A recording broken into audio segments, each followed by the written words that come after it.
Yeah, so obviously. this is what it looks like in the beginning then. You just like sketch it out with pencil and... Yeah, I'm not the best at drawing, quite frankly. So I like just building sort of like a, kind of like the topography of the piece. It just sort of gives me a guide. You know, it's very, very rough, but all of the drawing comes in with painting. Oh, Like I see. I see better with depth and with color than I do with line work. Some people, that's their skill. It's amazing. They can sit, you know, and draw an octopus. Right. I would fail. Yeah. But I could paint one. Oh, interesting. It's all about like light and color and depth. And so for pencil drawing, I just need the police chalk outline. And then, The police chalk. you know, and then make the... Now, do you have a reference photo, or is this just all this woman in your head? A combo. So I had a little bit of this. Okay.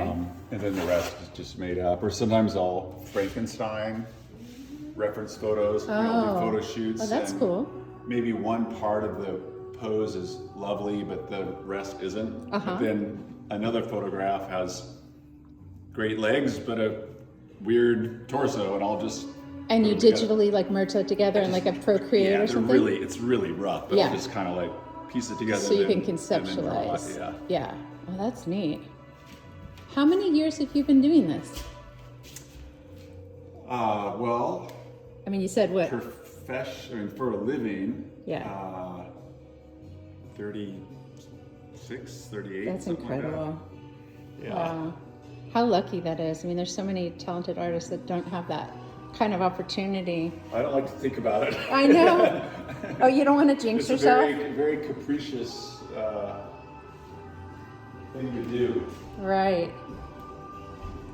Even the art here is, I mean, just your paint looks like art in and of itself. The Love palette, it. Yeah, the palette. And then there's about 20 years of that palette right there. That totem pole. Oh my gosh. Yeah, it's every painting for about 20 years. I told my kids to make that my tombstone. That is amazing. And they will. Yeah. Very cool. Where are you going to be buried? It's up to them. Up to what do I them. care? Yeah, exactly. You'll be gone. Yeah. This is kind of a diversion from some of the other stuff you're doing. Is this an older? No. Well, this piece is mine, so it's, I don't know, it's 10 years old. I'm keeping this. But no, I paint a lot of, I call them treescapes. Yeah. And it's about being in nature instead of observing it from a distance. You know, a lot of landscape art that we see is, you know, it's over there and we're over here. Yeah. And I wanted to paint the feeling of immersion.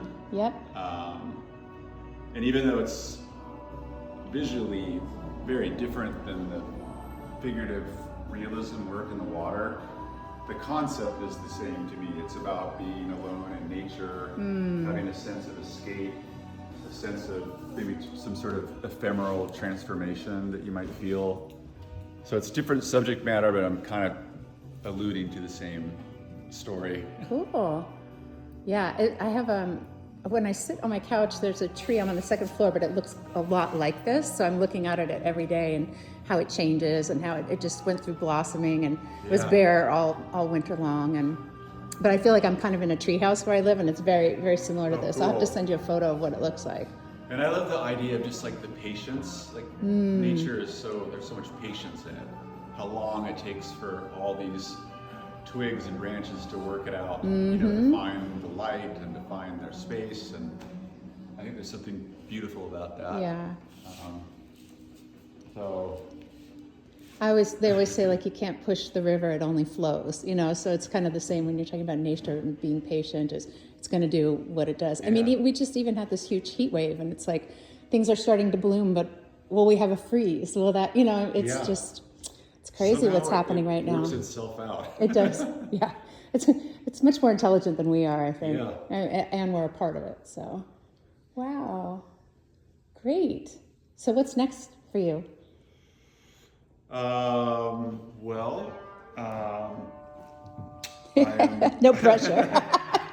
I have a show every year. Yeah. Back east in New York, and so, you know, I'm always kind of plotting and planning of, you know, what I'm going to do for that. Sometimes it's more predictable, you know, there's more like a greatest hits feel to it, and other times it's a whole new, you know, experiment. So it just, there's no rhyme or reason to how it all manifests, but that's Right. kind of what happens every year. And then I do a lot of commissioned work, Okay. and then, you know, just build paintings just to paint. So Yeah, that's great. I don't overthink it too much. It's just sort of whatever happens. And this is you, Maroon Magazine. Yeah, That's I think cool. that was last year, maybe. Wow, Flip for Summer. I love it. Yeah. All right, great. Well, I'm not sure what I'm going to do with this interview. I'll probably slice and dice it or Whatever you stick it want. up on our page. But Yeah. so Eric has so kindly donated a print of a water theme. It's beautiful. For the Aragon Foundation, we're going to have a gala on May the 9th in the Embarcadero at Drawbridge, the Art of San Francisco. So anybody who's watching this can go check it out and make a bid on Eric's print. It's freaking awesome. So you're really going to be in luck if you come to the gala. So, and hopefully, are you going to be in town? I think so, yeah. I saw the Ooh. invite, so. All right. Well, maybe you'll even be there to talk about it. Yeah, that'd be great. All right. Twist his arm a little bit. Thank you. Of course.